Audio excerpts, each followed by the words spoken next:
السلام علیکم ورحمۃ اللہ وبرکاتہ۔ نحمدہ ونصلی علی رسول الکریم، اما بعد۔ اللہم صلی علی محمد وعلی آلہ وصحابہ اجمعین۔ سیرت النبی صلی اللہ علیہ وآلہ وسلم ہم بیان کر رہے ہیں، اور ہم نے ہجرت حبشہ بیان کرنا شروع کی تھی کہ یہ ہجرت حبشہ 2 مرتبہ ہوئی، اور دوسری مرتبہ کے بھی کچھ حالات ہم نے بیان کر دیے ہیں، اور اب آج ہم انشاءاللہ اس موضوع کو ہجرت حبشہ کی جو موضوع ہے اس کو مکمل وہ کریں گے۔ مہاجرین حبشہ کے خلاف قریش نے سازش کی۔ کفار مشرکین نے یا قریش نے جب یہ دیکھا کہ مسلمان اپنی جان بچا کر حبشہ کی طرف ہجرت کر گئے ہیں اور وہاں امن اور سکون سے رہ رہے ہیں، اور انہیں بہترین ٹھکانہ بھی میسر آ گیا ہے، تو انہوں نے پھر آپس میں مشورہ کیا اور منصوبہ یہ بنایا کہ 2 مضبوط افراد، ذہین ترین، ان کو سفیر بنا کرنا اور بہترین تحائف دے کر نجاشی کی طرف بھیجا جائے، تاکہ وہاں سے جہاں تک ممکن ہو سکے مسلمانوں کو حبشہ سے نکال دیا جائے اور وہ واپس مکہ آ جائے۔ تو مکہ سے جو بہترین چیز تجارت کے سلسلے میں نجاشی کے پاس جایا کرتی تھی، ان کو علم میں تھا کیونکہ ان کی تجارت تھی ان کے ساتھ، کہ چمڑا جو ہے وہ بہترین ہے ہمارا ان کے لیے، لہٰذا کفار قریش نے نجاشی کے لیے بڑی مقدار میں چمڑا اکٹھا کیا اور بڑے بڑے تحائف بھی اکٹھے کیے پادریوں کے لیے۔ اصل میں یہ رشوت تھی، تحفے نہیں تھے، رشوت ہی تھی۔ تو اس مہم کے لیے انہوں نے 2 کا نام کا انتخاب کیا۔ ایک عمرو بن عاص، اس وقت وہ حالت کفر میں تھے، اور عبداللہ بن ابی ربیہ، اور ان کے تمام تحفے ان کے حوالے کیے اور جاتے ہوئے کہا کہ نجاشی سے مسلمانوں کے بارے میں جو بات چیت کرنی ہے اس سے پہلے پادریوں سے مل لینا،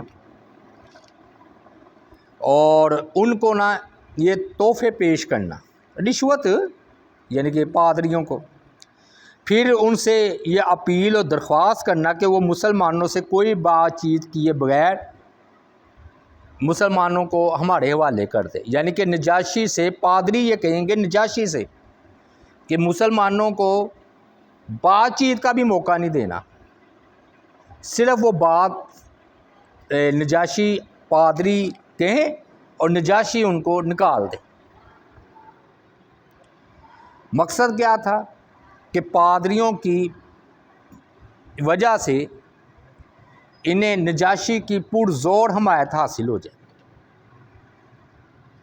اور پہلے پادریوں کو اپنا ہم خیال بنایا جائے اور اس کے بعد نجاشی کو بھی اپنا ہم خیال بنایا جائے۔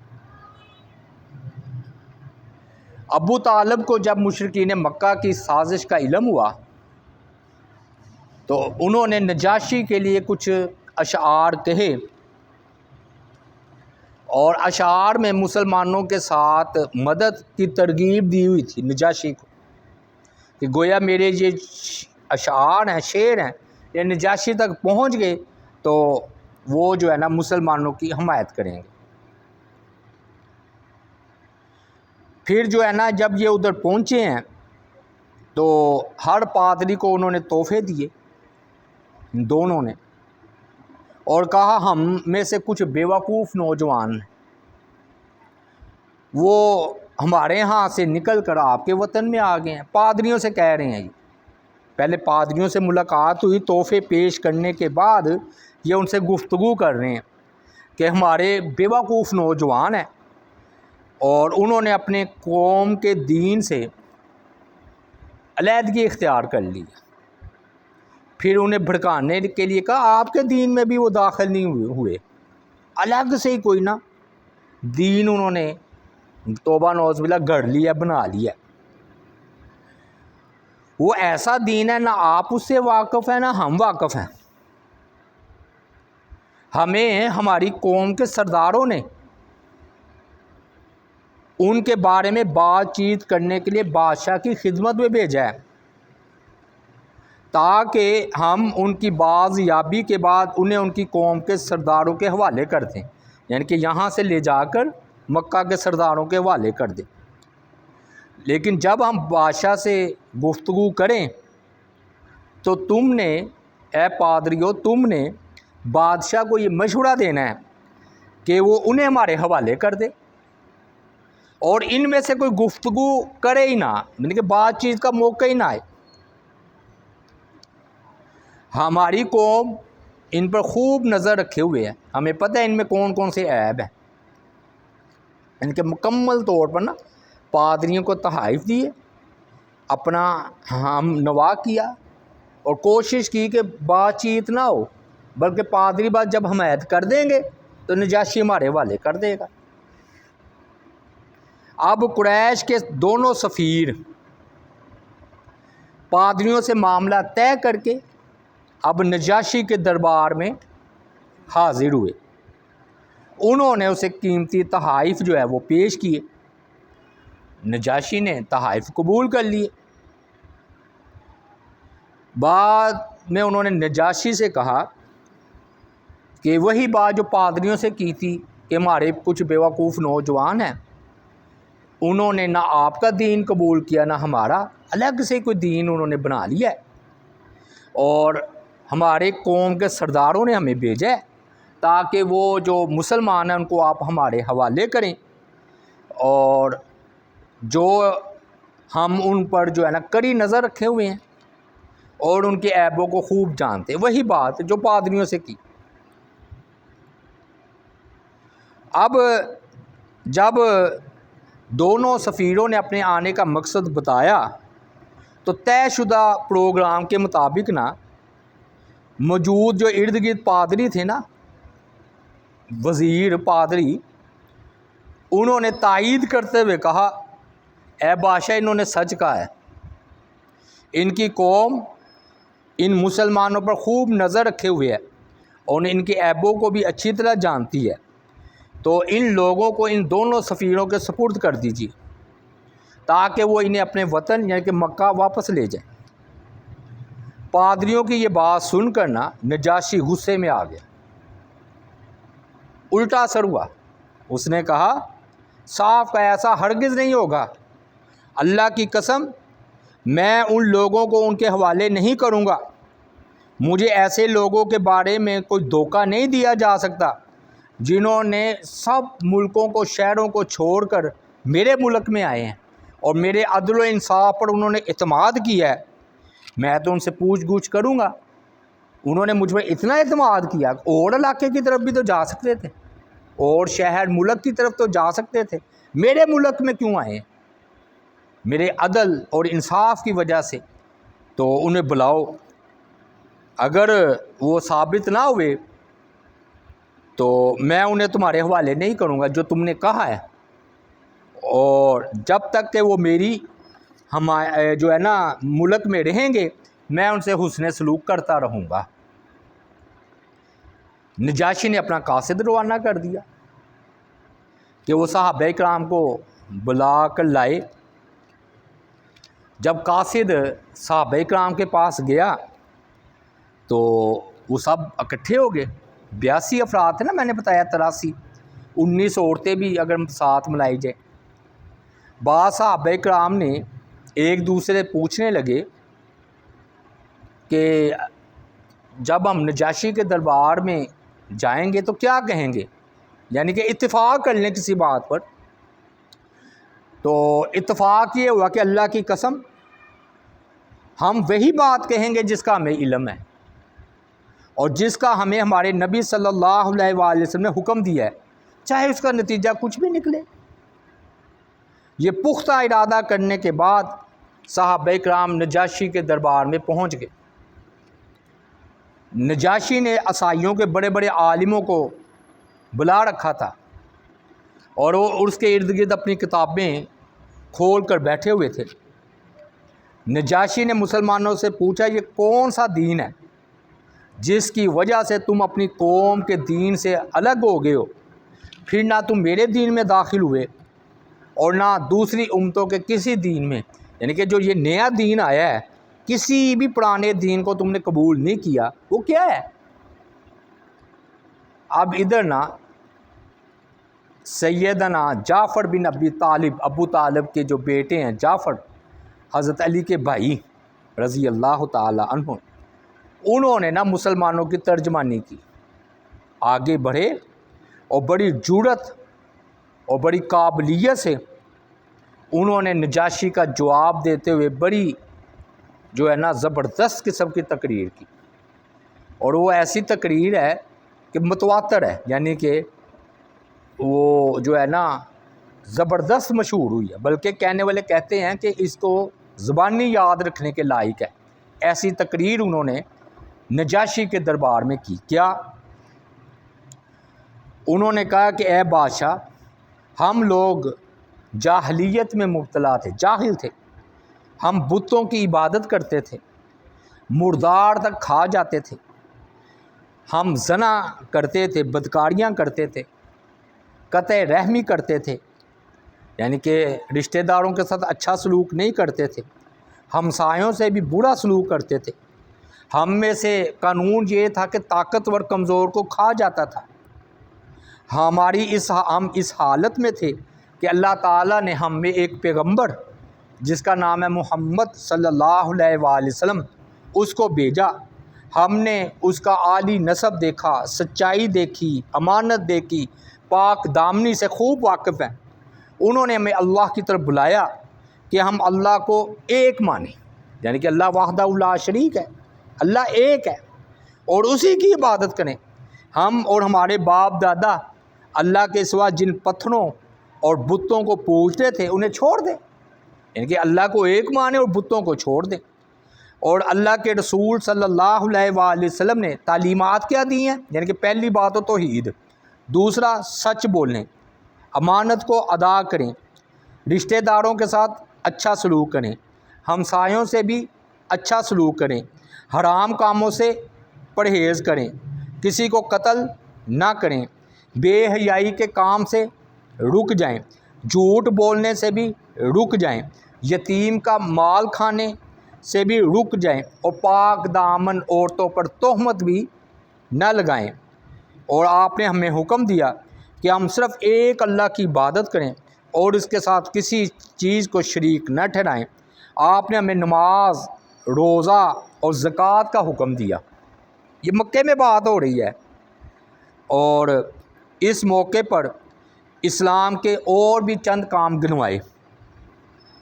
پھر نجاشی سے کہا، جب انہوں نے ہمیں یہ تعلیم دی تو ہم نے اللہ کے رسول صلی اللہ علیہ وآلہ وسلم کی تصدیق کی، ان پر ایمان لائے، اور جو وہ لائے تھے ہم نے ان پر ان کی پیروی کی، یعنی کہ قرآن مجید۔ ہم نے ایک اللہ کی عبادت کی، اس کے ساتھ کسی کو شریک نہیں ٹھہرایا۔ جس چیز کو اللہ نے ہم پر حرام کر دیا ہم نے اسے حرام جانا، اور جسے ہمارے لیے حلال کیا ہم نے اسے حلال مانا۔ ہمارے اس عمل کی وجہ سے یہ ہے ہمارے اعمال جو ہم نے بتائے ہیں۔ تو اس قوم نے ہم پر ظلم کیا، ہمیں سخت سزائیں دی، ہمیں ہمارے دین کے بارے میں آزمائش میں مبتلا کیا، تاکہ ہم ایک اللہ کی عبادت سے ہٹ جائیں اور دوبارہ بتوں کے آگے سجدہ کریں، اور ہم ناپاک چیزوں کو اپنے لیے حلال سمجھنے لگے۔ دوبارہ جب انہوں نے ہمیں مجبور کیا، ہم پر ظلم کیا، ہمیں مشقت میں ڈالا، ہمارے اور ہمارے دین کے درمیان رکاوٹ بن گئے، تو اے بادشاہ ہم آپ کے ملک میں آ گئے، ہم نے اوروں پر آپ کو ترجیح دی، آپ کی امان میں رہنا پسند کیا اور یہ امید رکھی کہ آپ کے ہاں ہم پر ظلم نہیں کیا جائے گا۔ یہ کیسی زبردست تقریر، کیسی انہوں نے جعفر رضی اللہ تعالیٰ عنہ کیسی زبردست تقریر کی۔ تو نجاشی کی نا یہ نجاشی نے جب یہ جعفر بن ابی طالب کی یہ صداقت سے لبریز اثر انگیز تقریر سنی تو حیران رہ گیا۔ اس نے پوچھا جو وہ پیغمبر لائے ہیں کتاب، اس کا کچھ حصہ تمہیں یاد ہے؟ جعفر رضی اللہ تعالیٰ عنہ نے کہا ہاں۔ تو نجاشی نے کہا وہ مجھے پڑھ کر سناؤ۔ تو جعفر رضی اللہ تعالیٰ عنہ سورہ مریم نازل ہو چکی تھی اس وقت تک، تو سورہ مریم کی نا ابتدائی آیات تلاوت فرمائی۔ کہتے وہ تلاوت سن کر نا نجاشی اور جو ادھر عالم پادری بیٹھے ہوئے تھے اس قدر روئے کہ ان کی داڑھی آنسوؤں سے تر ہو گئی، اور ان کے جو ہے نا بڑے بڑے عالم رو پڑے، اور اتنا روئے کہ ان کے صحیفے جو سامنے پڑے ہوئے تھے وہ بھی جو ہے نا تر ہو گئے۔ پھر نجاشی نے کہا اللہ کی قسم یہ جو کلام تم نے سنایا ہے یہ اور جو موسیٰ علیہ السلام لے کر آئے تھے یہ دونوں ایک ہی نور سے نکلے ہوئے ہیں، ایک ہی طاق سے نکلے ہوئے ہیں، ایک ہی روشنی ہے۔ اس کے بعد نجاشی نے قریش کے سفیروں سے مخاطب ہو کر کہا تم دونوں چلے جاؤ، اللہ کی قسم میں ان لوگوں کو کبھی تمہارے حوالے نہیں کروں گا، مجھ سے کوئی چال نہیں چلی جا سکتی۔ دونوں سفیر مایوس ہو گئے جی، اور نجاشی کے دربار سے نکل گئے۔ یعنی کہ کیسی سازش انہوں نے کی تھی اور کیسا جعفر بن ابی طالب نے جواب دیا۔ جب یہ سفیر مایوس ہو کر نکلے نا دونوں، تو عمر بن عاص اس وقت تو حالت کفر میں تھا نا رضی اللہ تعالیٰ عنہ، انہوں نے لکھا ہوا ہے، کہنے لگے اللہ کی قسم ایسا ہے کہ میں اب ایک وار اور کروں گا، میں کل نجاشی کے پاس جاؤں گا اور مسلمانوں کو ایسا عیب نکالوں گا جس سے ان کی جڑیں اکھڑ کر رکھ دوں گا، ان کو جڑ سے اکھاڑ دوں۔ تو دوسروں نے کہا عبداللہ بن ابی ربیعہ نے عمر بن عاص سے ایسا نہ کرو، ہے تو ہمارے یہ مخالفت میں ہے، دین کے خلاف ہیں، لیکن ہے تو ہمارے رشتہ دار ہی نا، دیکھیں کہہ رہے ہیں کہ چلو میرے رشتہ دار ہی ہیں۔ عمر بن عاص نے بالکل نہیں مانی، اس وقت وہ بڑے جوش میں تھے اور اپنی بات پر اڑے رہے، کہنے لگے اللہ کی قسم میں نجاشی کو اس بات سے ضرور آگاہ کروں گا کہ یہ حضرت عیسیٰ علیہ السلام کے بارے میں یہ یقین رکھتے ہیں کہ وہ اللہ کے بندے ہیں۔ مطلب یہ ہے کہ عیسائیوں کا تو یہ عقیدہ ہے کہ وہ اللہ کے بیٹے ہیں، تو میرا یہ وار کامیاب جائے گا۔ یہ واقعی اس نے اپنی طرف بڑا سوچ کر یہ بات کی۔ اگلے دن نا عمر بن عاص رضی اللہ تعالیٰ عنہ نجاشی کے دربار میں پھر پہنچ گئے اور اس سے کہا اے بادشاہ یہ لوگ عیسیٰ ابن مریم کے متعلق بہت بڑی بات کہتے ہیں، آپ انہیں قاصد بھیج کر بلوائیے اور ان سے وہ بات پوچھیے جو عیسیٰ علیہ السلام کے بارے میں کہتے ہیں۔ نجاشی نے یہ بات سنی تو مسلمانوں کو پھر قاصد بھیجا کہ ان کو بلا کر لائے کہ وہ عیسیٰ علیہ السلام کے بارے میں تحقیق کرنا چاہتے ہیں۔ مسلمانوں پر واقعی یہ بڑا آزمائش کا موقع آ گیا۔ پھر وہ اکٹھے ہوئے اور مشورہ کرنے لگے کہ اگر نجاشی تم سے حضرت عیسیٰ علیہ السلام کے بارے میں پوچھے تو کیا جواب دو گے؟ سب کہنے لگے اللہ کی قسم ہم ان کے بارے میں وہی کہیں گے جو اللہ تعالیٰ نے ہمیں فرمایا اور جو ہمارے رسول صلی اللہ علیہ وآلہ وسلم لے کر آئے ہیں کہ وہ اللہ کے بندے تھے، رسول تھے، اللہ کے بیٹے نہیں تھے، ہم یہی کہیں گے کچھ بھی ہو جائے۔ یہ پختہ ارادہ کر کے تو نجاشی کے دربار میں پہنچ گئے۔ نجاشی نے پوچھا کہ تم عیسیٰ ابن مریم کے بارے میں کیا عقیدہ رکھتے ہو؟ جعفر بن ابی طالب نے پھر ترجمانی کی مسلمانوں کی۔ انہوں نے کہا تقول فی الذی جاء بہ نبینا هو عبد اللہ ورسولہ وروحہ وکلمتہ القاہ الی مریم العذراء البتول۔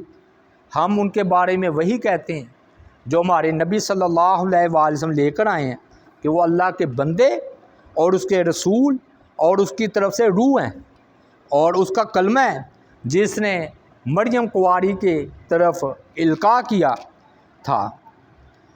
کہتے ہیں جعفر رضی اللہ تعالیٰ عنہ کا یہ جواب سن کر نجاشی نے اپنا ہاتھ زمین پر مارا اور ایک تنکا اٹھا کر کہا تم نے جو کچھ کہا ہے عیسیٰ ابن مریم کے بارے میں وہ اس تنکے سے زیادہ نہیں ہے، مطلب جو کہا ہے سچ کا ہے، یعنی کہ جو تم نے کہا ہے وہ سچ کا ہے۔ لو جی، یہ پادری ادھر جو بیٹھے تھے انہیں نجاشی پر بڑا غصہ آیا اور نفرت کا اظہار کیا اور آوازیں نکالنے شروع کر دی کہ عیسیٰ علیہ السلام کے متعلق تو ہمارا یہ عقیدہ ہے کہ وہ اللہ کے بیٹے ہیں۔ تو نجاشی نے کہا اللہ کی قسم چاہے تم جو کہتے رہو مگر اصل وہی ہے جو ان مسلمانوں نے کہا ہے۔ تو مسلمانوں کے لیے جی پروانہ امن مل گیا۔ اب کہا جاؤ تم میرے ملک میں امن و امان سے رہو، جو تمہیں برا کہے گا اس پر میں ٹیکس لگاؤں گا، یعنی کہ جرمانہ کروں گا، اور جو تمہیں برا بلا کہے گا اس پر جو ہے نا تاوان لگایا جائے گا۔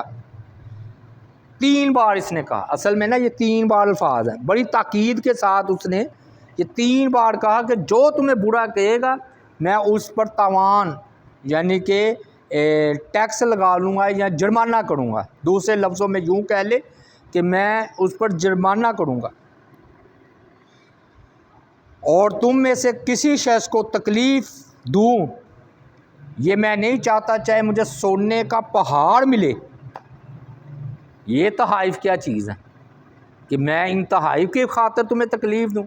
مجھے سونے کا پہاڑ ملے نا تحفے کے طور پر، رشوت کے طور پر، میں تمہیں پھر بھی تکلیف نہیں دوں گا۔ پھر اس نے اپنے درباریوں سے کہا ان سفیروں کے تحائف واپس کر دو، ہمیں ان کی کوئی ضرورت نہیں۔ اللہ کی قسم بڑے پیارے، اچھا یہ نجاشی نے نا بڑے پیارے الفاظ بولے ہیں۔ اللہ کی قسم اللہ نے جب میری بادشاہت مجھے واپس لٹائی تھی تو اس وقت مجھ سے رشوت نہیں لی تھی، تو میں کیوں رشوت لوں؟ ہاں جی، اور اللہ تعالیٰ نے میرے بارے میں لوگوں کی بات مانی تھی کہ میں اس کے بارے میں لوگوں کی بات مانوں؟ تو یہ جو ہے نا پھر قریش اپنے تحائف لے کر ناکام واپس لوٹ گئے۔ اچھا سازش ناکام ہو گئی، وہ بلکہ نجاشی کی نظروں میں گر گئے، مسلمانوں کی عظمت میں اور اضافہ ہو گیا، بلکہ اب وہ پروانہ امن بھی مل گیا اور وہ امن و سکون سے ادھر رہنے لگے۔ عمر بن عاص کا کیا حال ہوا مکہ پہنچ کر؟ منہ دکھانا تھا نا انہیں، اتنا حالت کفر میں تھا نا، حالانکہ بعد میں ایمان لے آئے۔ تو اس وقت کی بات ہے، انہیں نا بڑا دکھ، بڑا غم، ہاں جی۔ اس نے دیکھا کہ نجاشی نے تو واضح طور پر مسلمانوں کا ساتھ دیا، اسے اتنی شرمندگی ہوئی، گھر میں گیا اور بند ہو گیا، یعنی گھر سے نکلنے چھوڑ دیا۔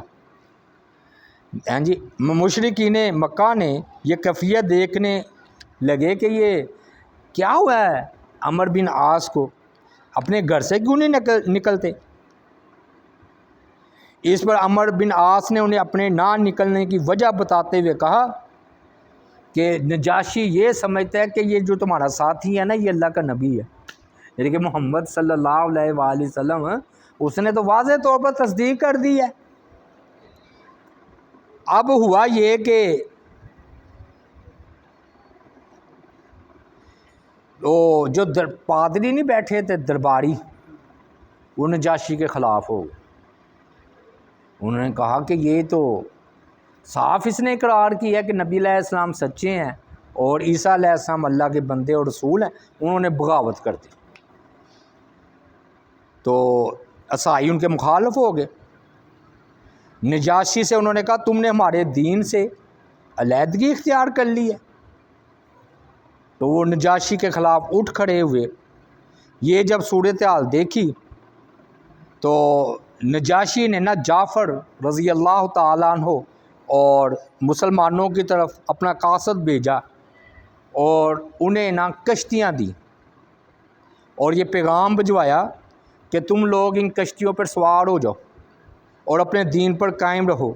اگر مجھے شکست ہو گئی، یعنی کہ بغاوت کو میں ختم نہ کر سکا، تو تم لوگ جہاں چاہتے ہو چلے جانا اور وہاں قیام کر لینا، اور اگر مجھے فتح ہو گئی تو پھر ادھر ہی ٹھہرے رہنا۔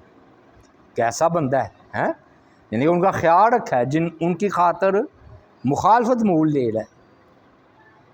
اس کے بعد نجاشی نے ایک تحریر لکھی جس میں اس نے اپنے متعلق لکھا کہ میں گواہی دیتا ہوں اللہ کے سوا کوئی معبود برحق نہیں، محمد صلی اللہ علیہ وآلہ وسلم اس کے بندے اور رسول ہیں، اور میں گواہی دیتا ہوں کہ عیسیٰ ابن مریم اللہ کے بندے، اس کے رسول، اس کی طرف سے روح اور کلمہ ہے جو اس نے مریم کی طرف القاء کیا تھا۔ پھر اس نے نا یہ تحریر اپنے چوغے کے اندر نا دائیں کندھے کی طرف رکھ لی، یعنی کہ ایسے، اور حبشہ کے لوگوں کے سامنے آ گیا۔ وہ سب اس کے لیے قطار بنائے کھڑے تھے۔ نجاشی نے کہا کیا میں سب لوگوں سے بڑھ کر تم پر حقدار نہیں ہوں؟ میرے احسانات یاد کرو۔ انہوں نے کہا ہاں کیوں نہیں، آپ بڑے نیک ہیں اور آپ کے ہم پر بڑے احسانات ہیں۔ تو کیا تم نے اپنے بارے میں میرا سلوک کیسا پایا؟ انہوں نے کہا بہترین۔ پھر نجاشی نے کہا پھر اب کیا ہوا ہے کہ بغاوت کر رہے ہو؟ انہوں نے کہا بغاوت کی ایک وجہ ہے کہ آپ نے بھی اپنا دین الگ کر لیا ہے، آپ سمجھتے ہیں کہ عیسیٰ علیہ السلام اللہ کے بندے ہیں۔ نجاشی نے کہا تم عیسیٰ علیہ السلام کے بارے میں کیا کہتے ہو؟ انہوں نے کہا کہ معاذ اللہ، ہم تو کہتے ہیں کہ وہ اللہ کے بیٹے ہیں۔ یہ نا اب نجاشی نے توڑیا کیا بڑی حکمت سے، یعنی کہ اس کی عقل مندی تھی۔ نجاشی نے نا اپنا سینے پر ہاتھ رکھا جہاں پر اس نے خط نہیں چھپایا ہوا تھا جو لکھا تھا، اور کہا میں گواہی دیتا ہوں کہ عیسیٰ ابن مریم اس سے زیادہ کچھ نہیں۔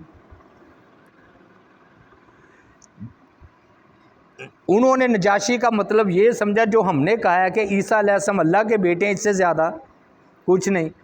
اور نجاشی نے نیت یہ مراد لی کہ جو میں نے یہ چھپایا نا خط، اس کی طرح اشارہ کر کے کہنے لگا جو میں نے لکھا ہے اس سے بڑھ کر عیسیٰ علیہ السلام کچھ بھی نہیں۔ اسے کہتے ہیں توڑیا، سمجھ آئی نا؟ توڑیا سے کہتے ہیں کہ سامنے والا سمجھے کچھ اور وہ اپنا مطلب جھوٹ بھی نہ ہو۔ جیسے ہجرت کی رات کافروں نے ابو بکر صدیق سے پوچھا کہ یہ آپ کے آگے آگے جا رہے ہیں، یہ کون ہے؟ اگر کہہ دیتے محمد رسول اللہ ہیں صلی اللہ علیہ وسلم تو انہیں پکڑ لینا تھا۔ انہوں نے کہا میرے رہنما جا رہے ہیں، تو انہوں نے سمجھا جو ہوتا ہے نا راستے کی بتانے والا وہ جا رہے ہیں۔ اسے کہتے توڑیا۔ وہ جو کئی موقع پر جنگ کے موقع پر توڑیا جائز ہے، تو انہوں نے بھی نا نجاشی نے بھی توڑیا کیا۔ انہوں نے کہا جو تم نے کہا ہے، اب یہ جو تم نے کہا ہے وہ سچ ہے، ہاں جی، میں گواہی دیتا ہوں کہ عیسیٰ ابن مریم اس سے زیادہ کچھ نہیں۔ تو انہوں نے سمجھا اللہ کے بیٹے، انہوں نے وہ جو چھپایا ہوا تھا نا خط، اس کی طرف یہ بات لے کر گئے۔ حبشہ کے لوگوں نے جب یہ بات سنی تو وہ نجاشی سے بڑے خوش ہوئے اور اپنے گڑھوں کو جو ہے وہ واپس لوٹ گئے۔ ایک دفعہ ایسا واقعہ ہوا، چلو بات مکمل کر لیتے ہیں، کہ نا ایک شخص نجاشی سے اس کی بادشاہت کے معاملے میں جھگڑنے لگا۔ بغاوتیں ہوتی رہتی تھی نا، تو ایک اور بغاوت بھی ہو گئی۔ مہاجر صحابہ کرام یہ صورتحال دیکھ کر غمزدہ ہو گئے. انہیں یہ خطرہ لاحق ہوا کہ وہ شخص اگر نجاشی پر غالب آ جائے تو وہ ہمارا حق تو نہیں پہچانے گا، جو نجاشی پہچانتا ہے اور ہمارا خیال رکھتا ہے. نجاشی نے اس حبشی کی طرف پیش قدمی کی. نجاشی اور اس کے درمیان دریائے نیل حائل تھا. تو صحابہ کرام نے آپس میں مشورہ کیا کہ وہ چلا گیا حبشہ ادھر جو ہے نا حبشی کی طرف دریا پار کر کے نا نجاشی جنگ کرنے، یعنی کہ دونوں فوجیں ٹکرا گئی. اب مسلمانوں کو پریشانی تھی کہ کون غالب آیا ہے، کون مغلوب ہوا ہے، بڑی فکر تھی. تو زبیر بن عوام رضی اللہ تعالیٰ عنہ، یہ انہوں نے بھی ہجرت کی ہوئی تھی. یہ کہتے میں ابھی 9 عمر تھا. تو صحابہ کرام نے آپس میں مشورہ کیا کون ہے ہم میں سے جو جنگ کے حالات جو دریا پار ہو رہے ہیں ہمیں آ کر اطلاع دے تاکہ ہمارا دل اطمینان پکڑے کہ اگر فتح ہوئی ہے. تو زبیر رضی اللہ تعالیٰ عنہ نے کہا تم مجھے ایک جو ہے نا مشق میں وہ ٹیپ جو ٹائر نمان کی ہوتی پھونک بھر کر آج بھی پانی علی وہ مجھے دے دو. تو میں اسے اپنے سینے کے نیچے رکھا اور میں رکھوں گا اور تیرتے ہوئے دریا پار کر کے اطلاع لے کر آؤں گا. تو وہ بہرحال گئے ہیں ادھر، انہوں نے حالات کا جائزہ لیا. تو اچانک جو ہے نا زبیر رضی اللہ تعالیٰ عنہ گئے ہیں، پھر واپس آئے ہیں ساری صورتحال دیکھ کر، اور وہ دوڑتے ہوئے آ رہے تھے اور اپنے کپڑے ہوا میں لہرا رہے تھے اور کہہ رہے تھے خوش ہو جاؤ، نجاشی کو اللہ تعالیٰ نے فتح دے دی، اللہ تعالیٰ نے اس کے دشمن کو ہلاک کر دیا ہے اور اللہ تعالیٰ نے نجاشی کی حکومت کو اور مضبوط کر دی. اچھا اب آخری 2 باتیں کہ ادھر نا حبشہ کے لوگ عیسائی تھے نا، یہ تھوڑا سا تکلیف دینے والی بات ہے لیکن بیان ہم کر دیتے. حبشہ کے لوگ نا عیسائی تھے. مہاجرین حبشہ میں اسلام ہی پر قائم رہے، عیسائیت کی طرف ذرا بھی مائل نہ ہوئے، ان کے دیکھ کر چرچ یہ وہ. اب عبید اللہ ابن جہش کو شیطان نے بہکایا. یہ صحابی تھے اور مہاجر تھے. تو شیطان نے نا ان کے آگے عیسائیت کو مزین خوبصورت کر کے پیش کیا. اس نے نا اسلام کو چھوڑ کر عیسائیت کو قبول کر لیا. یہ اسلام کی دعوت کے آغاز میں نا یہ شخص پہلے بھی عیسائیوں کو ہی بہتر سمجھتا تھا،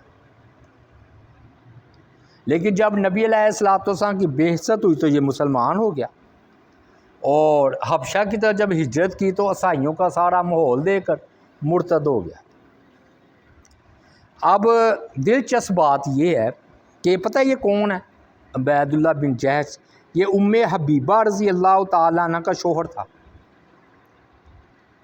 اور ام حبیبہ کون ہے؟ ابو سفیان کی بیٹی. وہ بیان کرتی ہیں یہ بھی ہجرت کی ہوئی تھی، ام حبیبہ نے بھی مسلمان ہو چکی تھی، خاوند بھی مسلمان تھا. تو کہتے میں نے ایک دفعہ خواب میں دیکھا کہ میرا خاوند ہے نا عبید اللہ بن جہش، نہایت اس کی بری شکل ہو گئی ہے. خواب میں گھبرا اٹھی. میں نے کہا اللہ کی قسم اس کی حالت بدل چکی ہے. صبح ہوئی تو عبید اللہ بن جہش نے مجھ سے مخاطب ہو کر کہا ام حبیبہ، میں نے دین کے معاملے میں غور و فکر کیا تو میں نے عیسائیت سے بہتر کوئی دین نہیں پایا. میں نے عیسائیت پہلے بھی اختیار کی تھی، پھر میں نے محمد صلی اللہ علیہ وآلہ وسلم کا دین قبول کر لیا، اب میں پھر عیسائی ہو گیا. توبہ نعوذ باللہ. ام حبیبہ فرماتی ہے کہ میں نے اس سے کہا اللہ کی قسم یہ کام تمہارے لیے بہتر نہیں ہے. میں نے اسے اپنے خواب سے بھی آگاہ کیا کہ میں نے تمہیں بڑا خواب پہلے ہی تمہارا دیکھ لیا تھا، تم تو نہایت بدصورت تھے خواب میں، لیکن اس نے کوئی توجہ نہ دی اور شراب کے نشے میں مست ہو گیا. یعنی کہ شراب ان کے حلال تھی، حتیٰ کہ اسے عیسائیت کی حالت ہی میں موت آ گئی، مرتد ہو گیا تھا. عبید اللہ بن جہش کے مرتد ہو جانے کے بعد ام حبیبہ ان سے علیحدہ ہو گئی، کیونکہ نکاح ٹوٹ گیا نا، وہ صحیح ہے، اور وہ اسلام پر پوری طرح مضبوط اور ثابت قدم رہی، اور اس کا اللہ تعالیٰ نے انعام بھی انہیں دیا کہ 7 ہجری میں نا نبی علیہ الصلوۃ والسلام نے جو ہے نا ان سے نکاح کر لیا، اور غالباً یہ نجاشی نے نکاح پڑھایا تھا ان کا، اور ام المومنین ہونے کا جو ہے نا وہ شرف حاصل ہوا۔ عبید اللہ بن جہش مرتد ہو جانے کے بعد حبشہ میں جب مہاجرین کے پاس سے گزرتا تو انہیں تانے دیتا،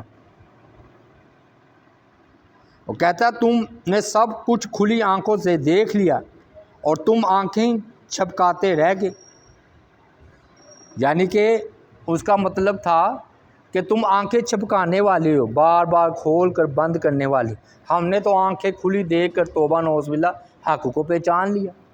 اصل میں نا یہ مثال کہتے ہیں کتے کا بچہ ہوتا ہے نا، کتے کا بچہ تو پیدا ہونے کے بعد جب دیکھنے کے لیے آنکھیں کھولنے کی کوشش کرتا ہے تو پہلے انہیں اچھی طرح چھپکاتا ہے بار بار، جب وہ یہاں تک کہ جب وہ دیکھنے کے قابل ہو جاتا ہے نا تو پھر وہ اپنا وہ آنکھوں کو چھپکانا بند کرتا ہے، یعنی کہ پیدائش کے وقت تو بار بار ایسے ایسے کرتے ہیں پھر ایک دم کھول دے، تو توبہ نعوذ باللہ وہ کہنا چاہ رہا ہے اللہ معاف کرے کہ تم جیسے کتا پیدا ہوتا ہے تو آنکھوں کو چپکاتا ہے نا بار بار، تمہاری یہ مسلمانوں یہ حالت ہے، اور میری یہ حالت ہے کہ میری آنکھیں کھلی ہیں، حالانکہ اپنی آنکھیں اس مردود کی بند ہو چکی تھی۔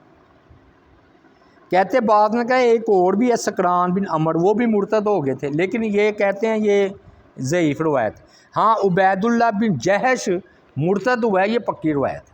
آپ کو آج یہ بھی علم میں ہو گیا کہ بعض صحابی مرتد بھی ہوئے ہیں جن میں سے یہ عبید اللہ بن جہش ہے۔ لو جی ہم نے الحمدللہ یہ ہجرت حبشہ مکمل طور پر بیان کر دی۔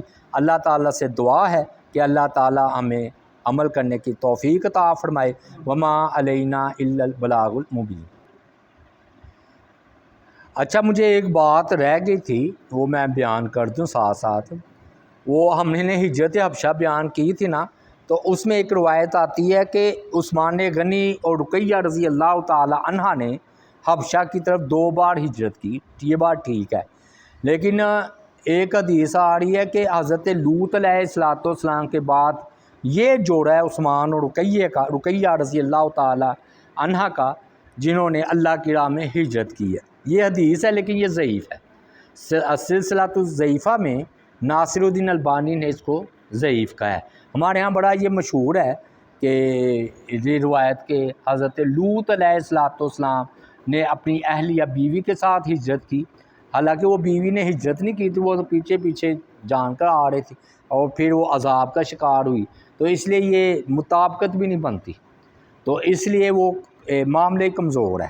ہاں یہ ٹھیک ہے کہ حضرت عثمان غنی رضی اللہ تعالی عنہ اور ان کی جو ہے نا بیوی نبی علیہ الصلوۃ والسلام کی بیٹی نے 2 مرتبہ ہجرت کی ہے۔